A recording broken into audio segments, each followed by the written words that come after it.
Hospital Regional Licenciado Adolfo López Mateos. En este día tendremos una sesión que nos enorgullece, dado que el hospital es uno de los hospitales del sector salud nacional en los cuales se hace un gran número de trasplante de córnea. El Hospital Regional Licenciado Adolfo López Mateos, a través del servicio de oftalmología y con un departamento de trasplante de córnea, se mantiene a la vanguardia de esta cirugía y de esta opción terapéutica para los pacientes que tienen pérdida de la visión. Hoy tenemos el gusto de contar con la doctora Paulina Rentería Ruiz, quien es médico adscrito de este departamento de oftalmología y es la responsable del programa de trasplante de córnea en nuestro hospital. Doctora Rentería, muy amable por aceptar la invitación y démosle un fuerte aplauso para darle la bienvenida a esta sesión académica semanal. Gracias.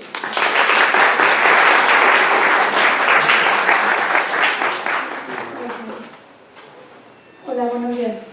Vamos a dividir esta sesión en dos partes. La primera va a ser prácticamente como una información general para todos los que no están tan familiarizados con lo que es un trasplante corneal. El doctor Ulises Huerta Samperio es becario del curso de la especialidad de córnea aquí en el hospital. Les va a dar la primera parte, que es esta información general, y después les vamos a hablar sobre lo que estamos haciendo actualmente en el hospital acerca del trasplante de córnea.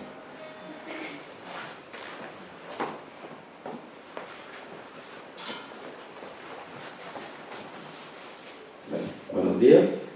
Vamos a empezar con la plática de hoy, va a ser acerca de avances del trasplante de córnea en nuestro hospital. Bueno, primero empezando la córnea, una generalidad, es el tejido más anterior que se encuentra en el globo ocular. Es un tejido formado por 5 capas. La principal es el estroma, el cual está compuesto en su mayoría por fibras de colágeno, que por su disposición hacen que la córnea sea un tejido transparente y, como les dije, es la capa más anterior del ojo, que permite que entre la luz que sea procesada. Las imágenes. Una queratoplastía es el término médico de un trasplante de córnea. Cuando nos referimos a esto, es la sustitución del tejido corneal con un tejido obtenido de una donación.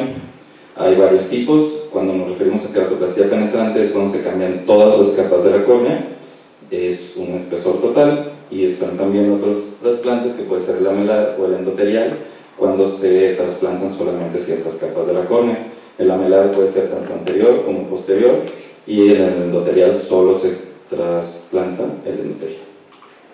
Este es un esquema general de cómo es un trasplante. Está aquí una córnea, se pueden ver que está opaca, no está transparente, se retira, se coloca la córnea donante y se sutura. Los fines del trasplante de córnea son básicamente 4. Los principales es la óptica, que es para mejorar la visión en un paciente cuando su córnea ha perdido la transparencia. El trasplante terapéutico es cuando una córnea se encuentra con alguna infección o se detecta un alto riesgo de perforación corneal o que el paciente ya tiene una perforación. La córnea tectónica es cuando se restaura la estructura corneal que se encuentra alterada. Y el cosmético en México realmente no se realiza. En países donde tienen mucha donación se puede realizar un trasplante cosmético, que es para reemplazarla, pero sin una esperanza de mejoría visual cuando ya hay alguna otra enfermedad en el ojo. ¿Quiénes pueden necesitar un trasplante de córnea? Todos, desde un bebé hasta pacientes en edad productiva y pacientes adultos mayores. Las causas por las cuales: la principal en pacientes de edad avanzada, pues son las queratopatías bulosas o una descompensación corneal. Esto principalmente por un antecedente de una cirugía intraocular que descompensa la córnea. Se pueden formar estas como burbujitas que se ven aquí, son las bulas, y la córnea se puede descompensar. Y bueno, aquí vemos un ejemplo de cómo se está insertando un tejido endotelial en un trasplante posterior. Otra indicación, esta en los pacientes de todas las edades, son quemaduras oculares, las cuales pueden ser por calor, por sustancias como álcalis o ácidos. Y en estas imágenes podemos ver cómo estaba el paciente previamente y 6 años después del trasplante y de igual manera. Otra infección que puede afectar a cualquier rango de edad es el herpes ocular, el cual nos deja una cicatriz y como pueden ver aquí también hay vasos. Cuando son superficiales el pronóstico es muy bueno y vean aquí cómo estaba el paciente y cómo terminó después del trasplante. Una de las principales indicaciones en pacientes jóvenes es el keratocono, la cual es una ectasia corneal en la que la porción apical de la córnea se protruye, como pueden ver aquí. En estas fases, que son las fases tempranas, el paciente tiene un problema de agudeza visual y disminuye su visión porque la longitud axial del ojo se puede considerar que es más larga por el cono. Entonces el paciente no ve bien y ya a veces no tolera los lentes de contacto o no hay forma de ayudarlo con su visión, pero todavía está la córnea transparente, entonces pueden hacerse ciertas cosas antes de llegar a un trasplante. Y en estas fases avanzadas se puede presentar una complicación que es un hidrops corneal, en el cual la membrana de Descemet se rompe y hay paso del humor acuoso al estroma corneal, la córnea se edematiza. Esto normalmente puede resolver solo de 6 a 8 semanas, pero normalmente deja una cicatriz, la cual va a impedir obviamente que el paciente vea, y es una de las indicaciones principales para las cuales se realiza un trasplante de córnea. Otra indicación pueden ser las queratitis, ya sean parasitarias, virales, bacterianas o fúngicas, y bueno, aquí están las fases como activas de las infecciones, y estas dejan una cicatriz al final, un glaucoma, el cual va a impedir que el paciente vea y necesitamos hacer un trasplante.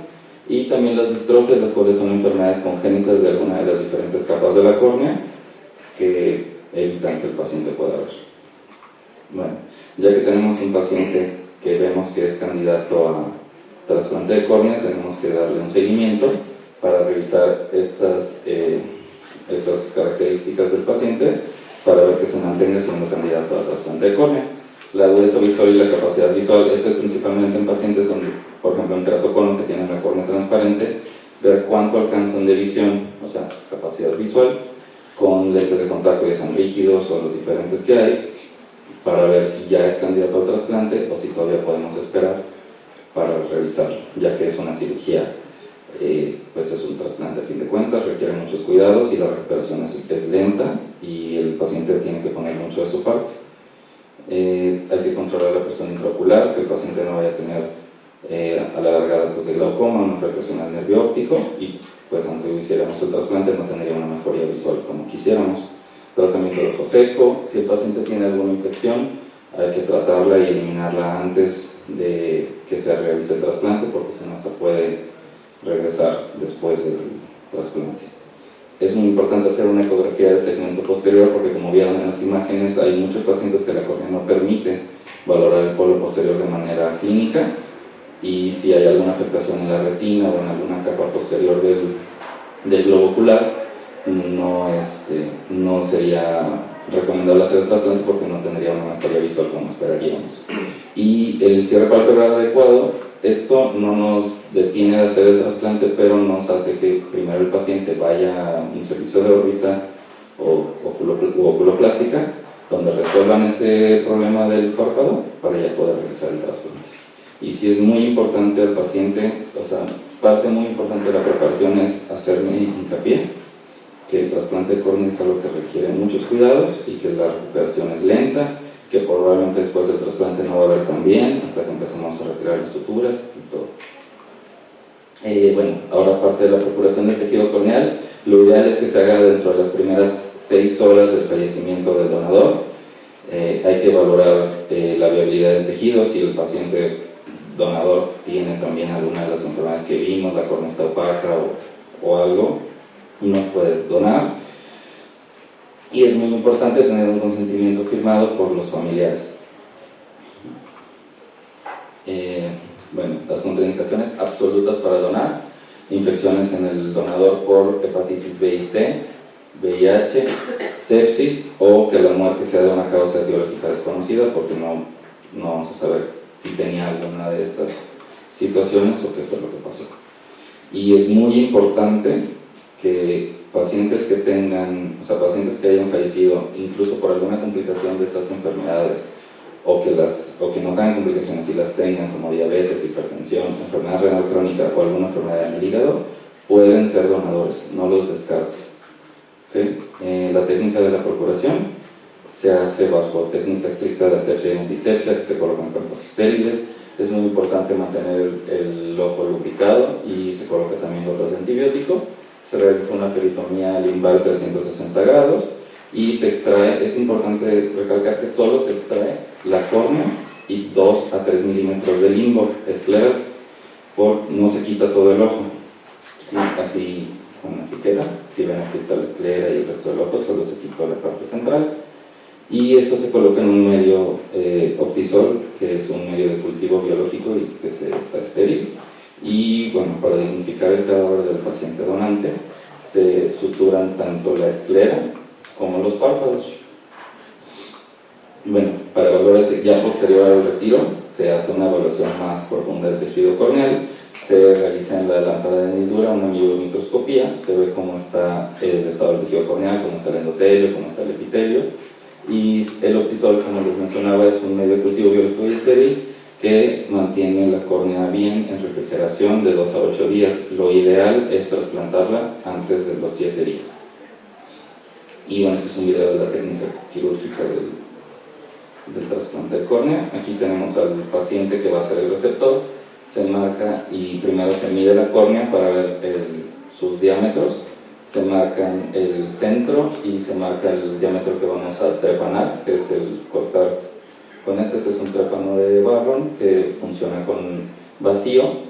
Entonces con este vamos a retirar la córnea del paciente receptor. Y bueno, si queda algún restito acá, si no se cortó con el trépano, se va afinando bien para retirar la córnea.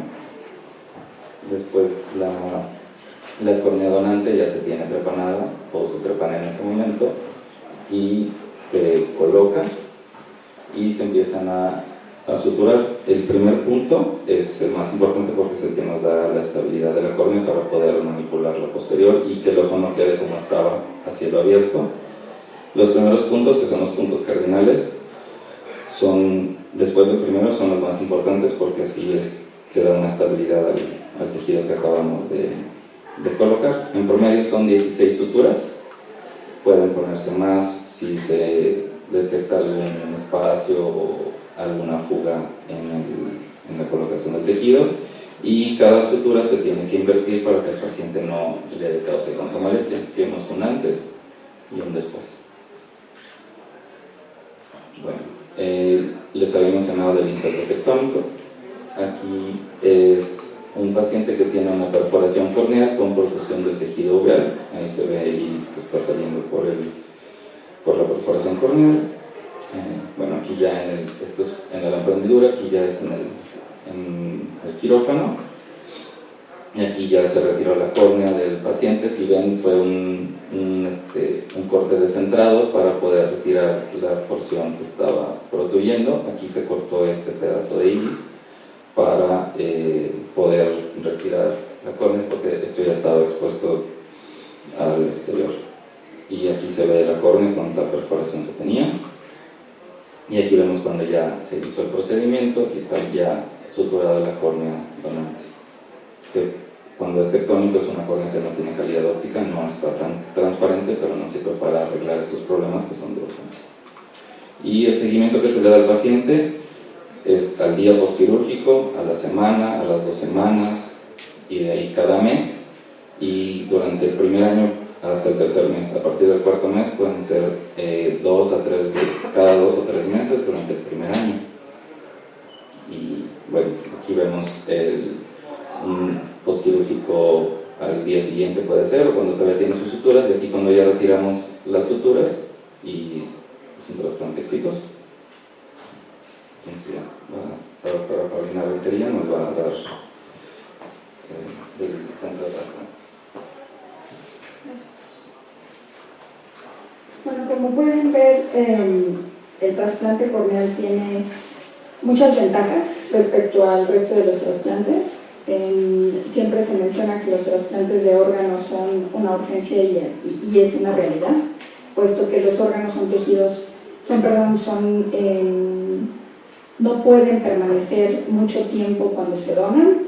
Estos tienen que ser trasplantados inmediatamente, el tiempo o el rango son prácticamente un par de horas, y en cambio en el trasplante de tejidos, de los cuales la córnea es el tejido más trasplantado, tenemos un rango un poco mayor, puesto que el tejido es viable durante los primeros 7 días de manera idónea y hasta 14 días en los casos donde no se pueda trasplantar antes. Es importante saber que todos los pacientes que se pueden trasplantar, ya sea de órgano o de tejido, deben estar registrados en el Centro Nacional de Trasplantes, que es el organismo nacional que controla todo lo que tiene que ver alrededor de un trasplante y de una donación. Entonces, en Senatra, todos los pacientes que requieren de un trasplante se registran. Este registro es único, ¿no? Un paciente debe estar en una lista de espera antes de ser sometido al trasplante. Y también hay un registro actual de donadores voluntarios. Senatra lo tiene como opción para cualquier persona que quiere registrarse como donante. También ustedes seguramente han visto ya un poco más de difusión al respecto de las donaciones. Hay incluso unas tarjetas o unas credenciales que uno puede tener como donador voluntario.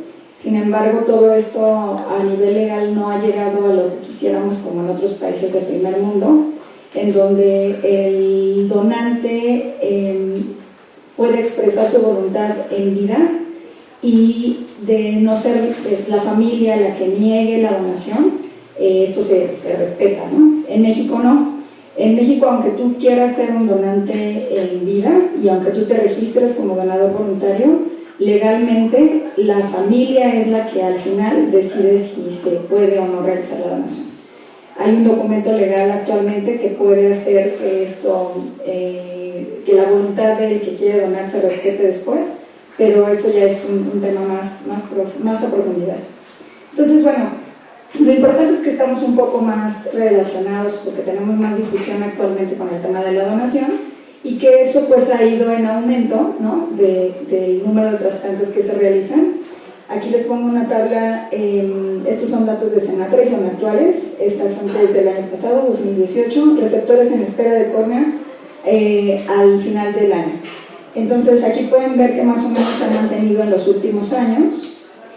En promedio tenemos unos años más o menos alrededor de entre 6.000 y 7.000 receptores registrados en espera de una córnea. Entonces el año pasado fueron 6.400, pero lo triste acá es que de los 6.000 personas que están registradas que requieren de un trasplante corneal, estamos hablando solo de córnea, claro, realizamos un promedio de 3.000, ¿no? En los últimos años. Sí, realmente ha ido en aumento, esta gráfica obviamente está desde los 90s, más o menos en el año 2000 fue cuando se disparó un poco más el número de trasplantes que se hacen en México y actualmente estamos rondando, les decía, los 3.000 trasplantes anuales. Esto quiere decir que hacemos la mitad de los que se requieren. Otra cosa importante es que muchos de los trasplantes que se hacían, sobre todo en los 90s o en los años todavía 2000, eran con córneas importadas. ¿Esto qué significa? Que los bancos de tejidos de Estados Unidos, que principalmente son de esos de los que se trasplantaban en México por la cercanía, eran los que distribuían o de donde se obtenían esos tejidos con los que se trasplantaba en México. Y era mucho mayor la cantidad de córneas que se importaban o que eran de ese origen extranjero a las que se lograban o se donaban en México. Eso cambió afortunadamente, ¿no? A partir también como del año 2000, 2005, ha ido en incremento el número de donantes o de córneas o de tejidos que son nacionales y se han mantenido también los de las córneas importadas. Todavía se siguen trasplantando con ese tipo de tejidos, pero afortunadamente gracias a la difusión que ha habido, cada vez son más las personas que pueden o que comulgan, y la familia que comulga con la donación, y de esa manera hemos podido trasplantar más córneas nacionales. Entonces, bueno, vamos a hablar ahora del ISSSTE. En el ISSSTE registrados en esta tabla que es del año pasado, tenemos 550 personas en espera de un trasplante. Como podrán ver, pues es la cantidad, obviamente en otros sectores como el IMSS u otras instituciones de salud es mayor porque son instituciones que tienen mayor número de población. Sin embargo, de los 550 registrados aquí en el hospital, esto es a nivel de todo el ISSSTE, y acá abajo les ponemos en el hospital, tenemos de esos 550, esto es aproximado, ¿no? Unos entran y otros salen de la lista, ya sea porque se operan o porque fallecen, o porque por alguna otra razón se les da de baja de la lista. El número ronda los 500, ¿no? Ha ido en decremento un poco en los últimos años, por lo que les voy a platicar ahora, pero definitivamente es una cantidad importante de pacientes las que requieren de un trasplante y están en nuestra lista de espera. Entonces, los trasplantes que históricamente se hacían en el hospital, aquí estamos hablando de 2010 a la fecha, aquí tenemos en el 2010 14, 20, 23, un promedio en un año, digamos, bastante bueno, de nuestros mejores eran más de 20, y en un mal año como este eran de 8. En promedio eran 15 trasplantes anuales, de los 500 que les platiqué en promedio que requerían o que estaban en lista, estábamos obviamente muy por debajo de lo que necesitábamos. Entonces, bueno, yo me integré al hospital nuevamente hace 5 años, yo me formé aquí, después hice otro curso de córnea en otro hospital oftalmológico, pero cuando regresé la lista de espera era de 500 pacientes. Había ido en incremento en esos años, les estoy hablando de hace 5 años, porque de todo el ISSSTE, el López Mateos era el único hospital que tenía registrado y en funcionamiento el programa de trasplante corneal. Entonces todos los pacientes que requerían un trasplante al final terminaban en nuestra lista.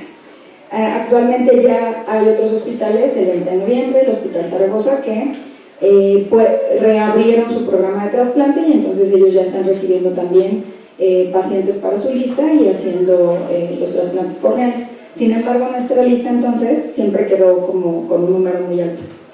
Entonces, bueno, les platico que actualmente los cambios que han mejorado en los últimos años y que nos han permitido tener unas cifras mucho mayores, que son las que les voy a mostrar, uno de esos cambios importantes es que se asignó a una persona o a un responsable de la coordinación de donación que está diseñado ese puesto exclusivamente para todo lo que tiene que ver con donación en el hospital.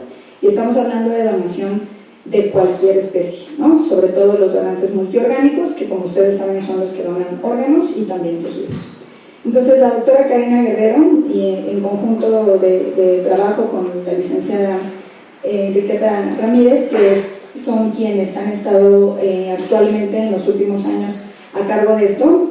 Anteriormente estaba la doctora Elizabeth Gachús, sin embargo ella se tenía que hacer cargo también de la coordinación y de otra área de cuidados paliativos. Actualmente ya se tiene este grupo formado tanto por las personas que mencioné como por los pasantes de medicina, que ahora una de las opciones que la UNAM da para hacer servicio social es justo esta, ¿no? En coordinación de donación o en Senatra, que esa es una muy buena opción porque los pasantes entonces hacen su servicio ayudando en este tema de las donaciones y de las identificaciones de los posibles donantes.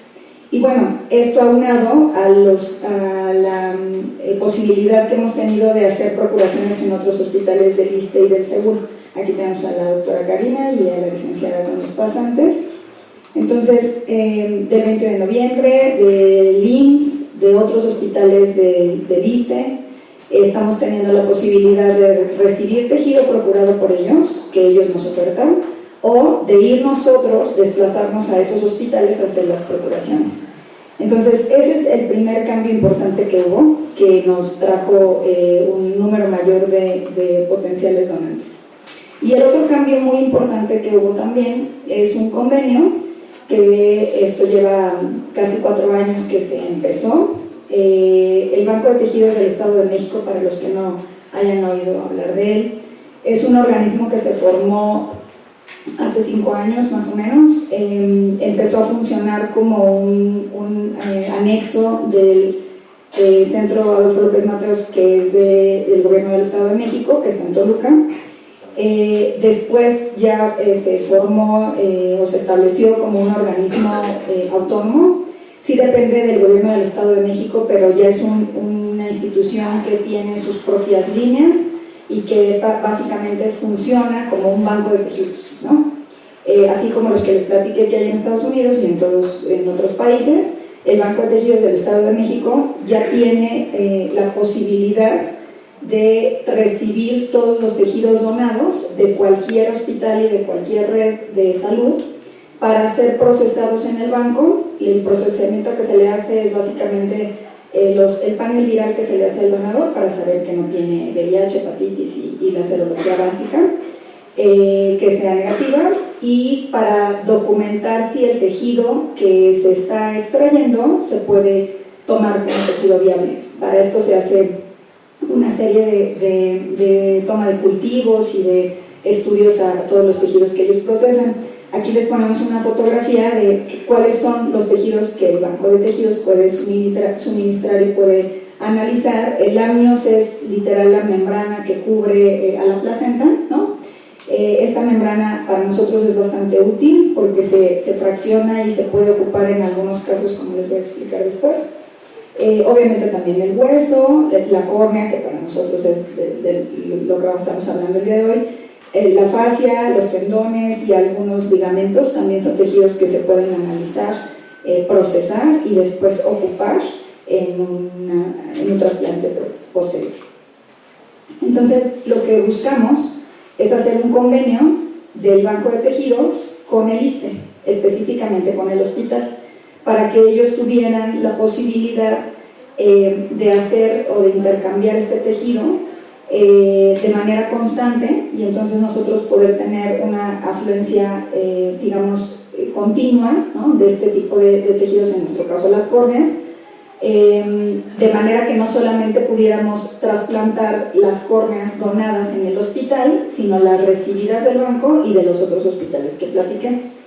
En el caso del banco les decía que la propuesta se hizo en 2015, tardó más o menos 2 años en que esto se llevara a cabo porque pues son cuestiones jurídicas, legales, de muchos aspectos que se tienen que establecer para poder hacer el convenio de manera legal. Y en 2017 se autorizó el presupuesto necesario porque lo que se hace es que el banco, por todo el procesamiento que lleva y lo que invierte el banco tanto en personal como en estudios y todo, cultivos y todo lo que comenté antes, eso requiere de reponer esa cantidad, ¿no? Es como una cuota de recuperación que se tiene ya el banco establecida para los hospitales públicos sobre todo, y entonces hay un presupuesto que se requiere para ese tema. Se firmó el convenio en 2017 y se inició con las operaciones del proyecto hasta 2018. Este es el convenio que se firmó. Los trasplantes que se realizaron, les voy a platicar ahora cuáles son los resultados de este convenio y de los cambios que mencioné. Esta es el último registro que Senatra publica en su página, todos los trasplantes que se hicieron por institución en el 2018. Aquí, como podemos ver, el ISSSTE hizo 121 trasplantes, estamos hablando del año pasado, y de esos 121 trasplantes que se reportaron en Senatra, el año pasado nosotros hicimos 67, ¿no? La gráfica pues, es muy evidente, como hubo un incremento a partir de que empezó a funcionar el programa, y del 2019, que es lo que va del año, llevamos 95. Entonces, de los 121 que les presento acá, ¿no?, que realizó el ISSSTE en el 2018, los 67 que nosotros hicimos son como el 50 y tantos %, o sea que más de la mitad de los trasplantes que se hicieron en todo el país en el ISSSTE se realizaron en el hospital.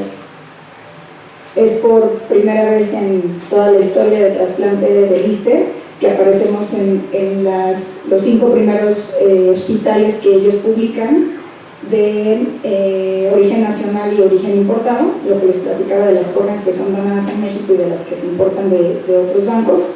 De las de origen nacional, los primeros lugares siempre son en el IMSS, en la raza, en el centro médico, porque ellos tienen una población más grande, tienen una infraestructura ya de muchos años de coordinaciones de donación, pues tienen más historia y tienen mucho mayor población, ¿no?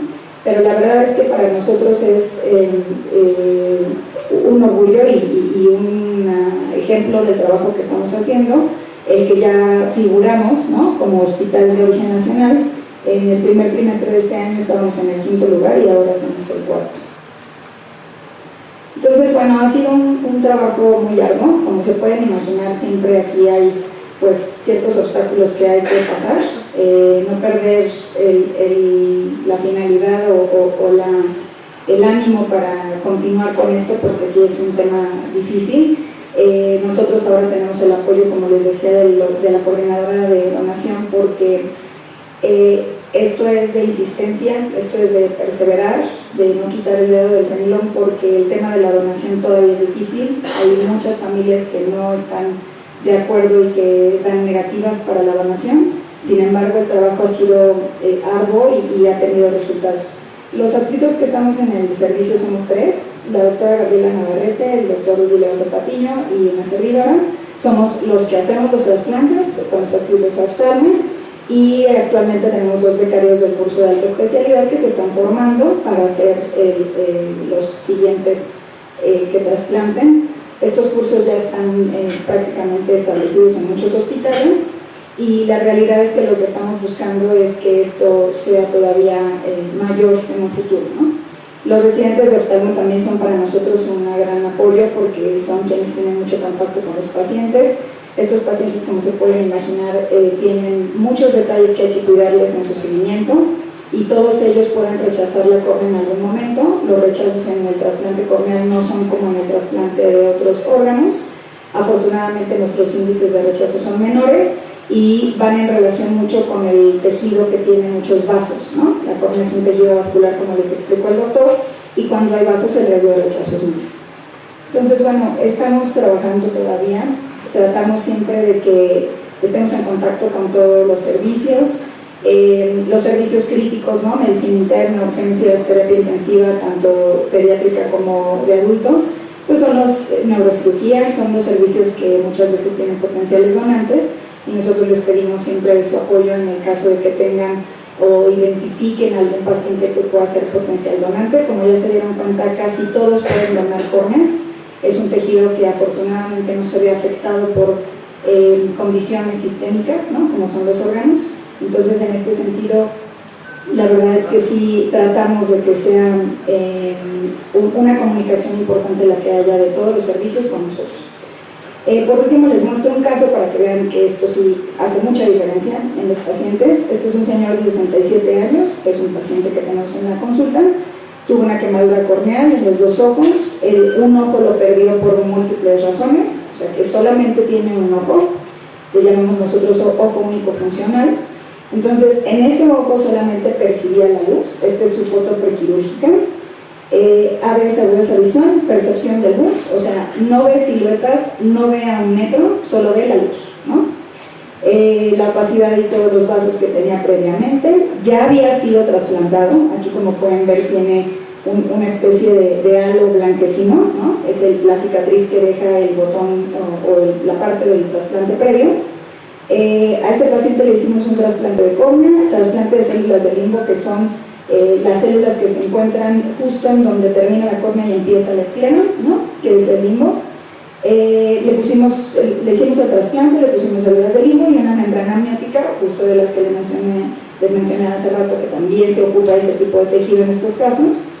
Y bueno, actualmente el paciente, aquí está la foto postquirúrgica, este es el trasplante. Como pueden ver, se ve todavía una parte opaca, que es la parte más periférica. No trasplantamos toda la córnea, como pudieron ver en el video, solo trasplantamos la parte central.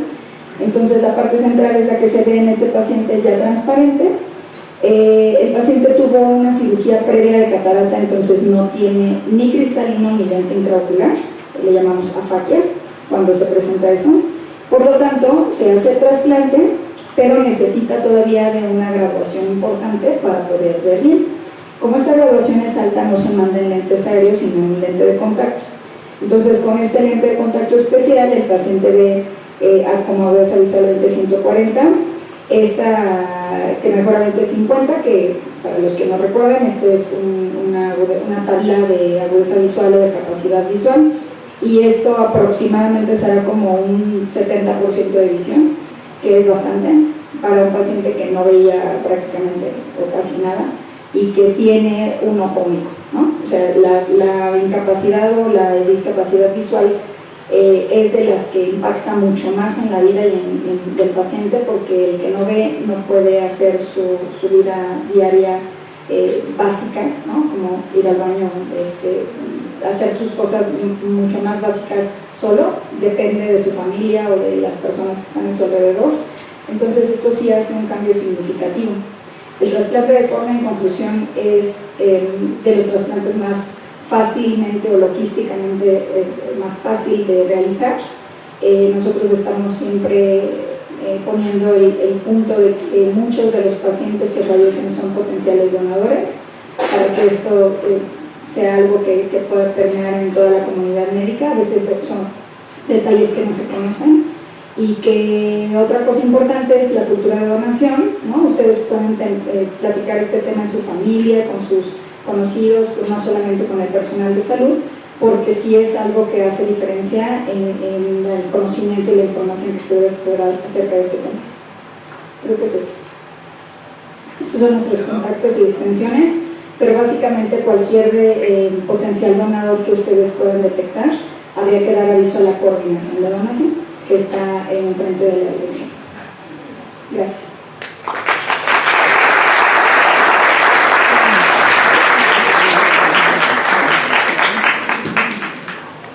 ¿Alguna pregunta o comentario para nuestra expositora de este día?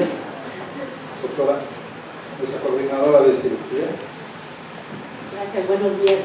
Doctora Rentería, sin duda, una plática exitosa.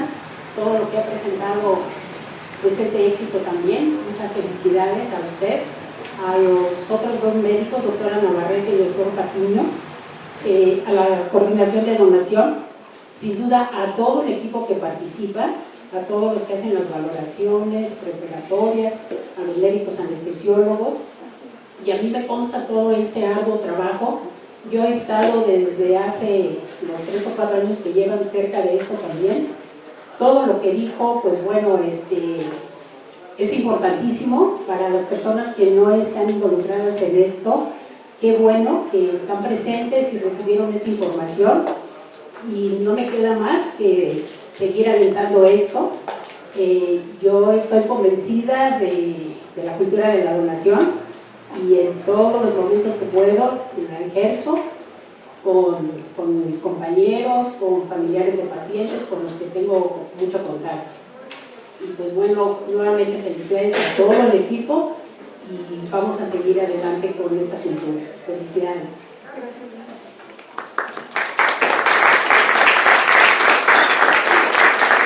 ¿Alguien más que quiere hacer un comentario, alguna pregunta para doctora Karina?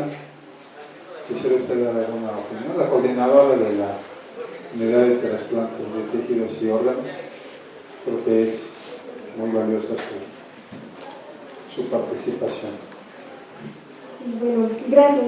Sí, como bien lo comentaban, el tema de donación es muy importante, ¿no? Porque nosotros siempre andamos en todos los servicios buscando a esos pacientes potenciales donadores, ¿no? Y hay veces que incluso del mismo médico pues recibimos como restricción para ver el expediente o cualquier otra situación, entonces eso complica más nuestro trabajo todavía. Aparte de que todavía tenemos que hablar con la familia y solicitarle tanto los tejidos hasta los órganos, ¿no? Cuando son pacientes que hacen muerte cerebral, entonces pedirle algo a la familia cuando ya ha perdido a un ser querido, pues es un momento muy crítico, ¿no? Entonces es por eso de la importancia de hablar del tema de donación cuando uno está en vida. Nosotros aquí en el ISSSTE tenemos una frase que dice que es más fácil respetar una voluntad que tomar una decisión, ¿no? Que a veces a los familiares pues les hace muy difícil tomar esa decisión por su familiar que pues nunca lo expresó en vida, ¿no? Entonces eso complica todavía más las cosas. Así que por eso siempre hay que hablar de donación y de lo que queremos hacer cuando nosotros fallezcamos. Muchas gracias, doctor. Aprovechando que está nuestra jefe de cirugía plástica del hospital. Doctora, con respecto a la donación de piel, ¿hay algún proyecto que se pueda aplicar o que se esté aplicando dentro del hospital para aprovechar la piel de los donadores también? Doctor, mire, nosotros sí quisiéramos tenerlo. El problema es que como es un tejido, tenemos que hacer todo el protocolo de la inmunosupresión. Entonces, yo creo que ahí sí tenemos un freno, muchos pacientes no lo van a aceptar. O sea, tal vez como un tejido temporal mientras el paciente puede epitelizar, yo creo que es excelente. Doctora, la felicito por su plática, es muy bueno, lo desenlaza siempre con cosas muy, muy buenas. Yo quisiera hacer una pregunta. ¿Qué pasa con el paciente cuando rechaza la córnea? ¿Tiene que volverse a formar? ¿Los operan luego? ¿Qué es lo que hace? Sí, qué bueno que hay esa pregunta o salió ese comentario, doctora. No lo mencionamos aquí y creo que es algo muy importante. En realidad, una de las facilidades o de las ventajas, otra más que tenemos nosotros en trasplante de córnea, es que los pacientes no requieren una inmunosupresión sistémica, ¿no? Como sí lo requieren en trasplante de órgano o en el caso de tejidos más extensos o injertos más extensos como es el de piel. Para nosotros no. Mientras el tejido sea vascular, el riesgo de rechazo es bajo. Cuando el tejido ya está vascularizado, es decir, crecieron vasos hacia la córnea, ese paciente tiene un riesgo mayor de rechazo. Sin embargo, los rechazos que se detectan a tiempo se pueden tratar, ¿no? El tratamiento es con esteroides intravenosos los primeros días y también tópicos, y la mayoría de los rechazos revierten afortunadamente con ese tratamiento. Si el rechazo no fue tratado a tiempo o si a pesar del tratamiento no revierten, entonces la córnea se opaca, ¿no? Y necesita nuevamente un trasplante. El paciente definitivamente tiene que ser tratado, esperar a ver si este tratamiento da resultado, y si no da resultado, entonces sí se tiene que volver a ingresar a la lista de espera. Eso es un tema delicado, porque para la espera que estos pacientes tienen, que afortunadamente ya es menor, pero antes era de 4 o 5 años en una lista de espera, pues implica que va a pasar todo ese tiempo para que pueda volver a ser trasplantado. Entonces sí desafortunadamente tiene que volver a entrar otra vez a la lista.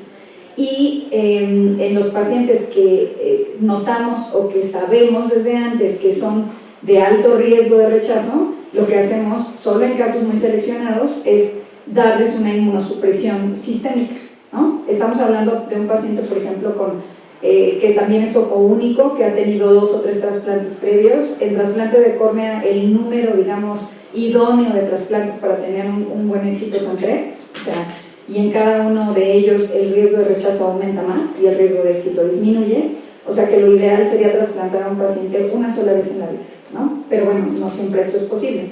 En el tema entonces de la inmunosupresión sistémica, solo algunos pacientes muy seleccionados los sometemos a un protocolo todavía más estricto para darles ciclosporina o tacrolimus, que son los 2 medicamentos que más se han comprobado, que son los que se usan en trasplante renal también, y los mantenemos muy vigilados para ver que estos medicamentos no tengan efectos adversos que sí los tienen y son delicados. Y también otra inmunosupresión que usamos es local, ¿no? Que esa sí la hacemos en muchos pacientes, son gotas de ciclosporina al 2% que preparamos nosotros, y el otro medicamento es tacrolimus, que son ungüentos que usan las dermatólogas y que, aunque no es la vía idónea porque no son oftalmológicos, pero es una dosis muy baja la que usamos, y sí se ha demostrado en la literatura mundial que puede ayudar a que haya una inmunosupresión solamente local y evitando los riesgos de la inmunosupresión sistémica. Muy bien. ¿Alguna otra pregunta o comentario? Doctora, una pregunta que me voy a decir está muy rara, pero ¿hay pacientes a los que se les trasplantan los 2 córneas al mismo tiempo o siempre solamente un ojo? Todas las cirugías intraoculares, por seguridad, se realizan solo de un ojo y después se realiza el otro. O sea, pero sí hay pacientes que tenemos en lista de espera con los 2 ojos alterados y que los 2 ojos se van a trasplantar eventualmente, pero nunca lo hacemos al mismo tiempo. Siempre se opera un ojo, se rehabilita y luego se opera el siguiente.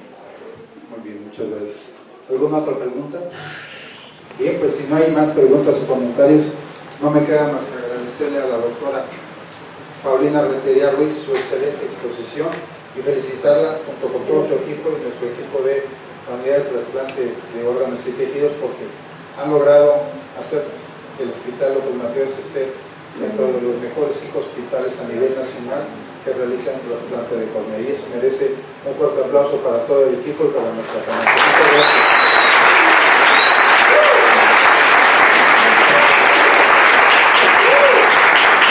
Pues es un orgullo ser miembro de este gran hospital, nos felicitamos a todos y al mismo tiempo los invito a que nos acompañen el próximo jueves a las 8 de la mañana a nuestra sesión académica semanal. Que pasen un excelente día. Hasta luego, gracias.